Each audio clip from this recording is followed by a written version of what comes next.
Serge Bulot est un musicien voyageur.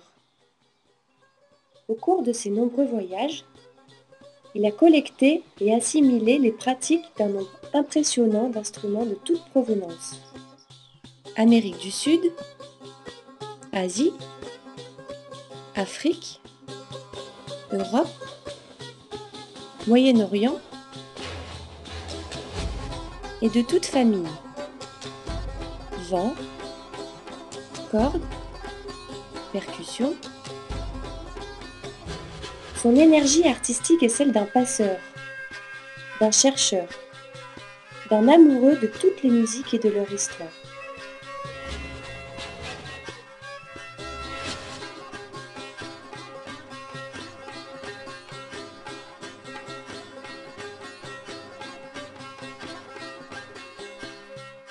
Il a créé l'exposition-concert d'instruments du monde et joue pour tous les publics, dans tout lieu.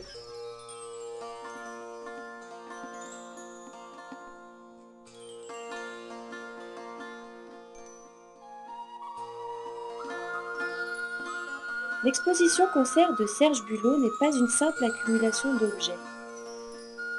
Elle raconte par sa disposition l'histoire de la musique, l'origine des instruments et des familles de sonorités.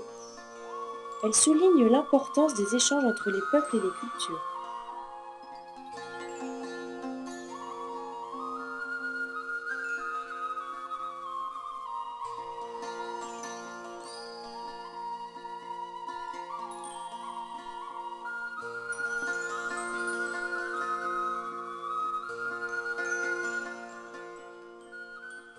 L'exposition-concert voyage à la rencontre de tous les publics.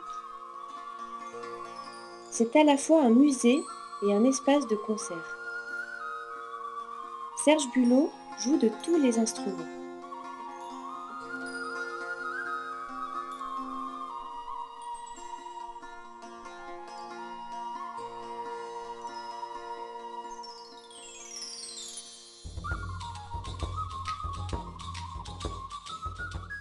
Ce qui m'a particulièrement séduit dans cette exposition concert de Serge Bulot, c'est que ça va bien au-delà d'une simple collection d'instruments, parce que je vais dire ça, on a déjà vu des collections plus ou moins importantes, en l'occurrence celle-ci est assez conséquente. Et ce qui est vraiment très intéressant, c'est qu'il a collectionné les instruments dans les différents pays, les a rapportés de ses voyages, mais surtout, il sait particulièrement bien en jouer. Tous les instruments sont joués et très bien joués. C'est formidable, ils sont hyper attentifs, ils sont captivés. En plus, avec la musique, certains ont envie de bouger, ont envie de taper dans les mains. Il y a vraiment quelque chose qui se passe. Premier mot, super. Deuxième mot, super. Troisième mot, super. Un bon moyen de découvrir le monde par le biais des instruments, des sonorités, de la musique. C'est un très très beau voyage musical. Que ce soit avec les yeux ou avec les oreilles, c'est quelque chose de rare et de très enrichissant, je pense, pour les enfants. Adolescent, j'ai entendu de la musique des Andes, musique du Pérou. J'ai été fasciné par ce que j'ai entendu, j'ai voulu le reproduire.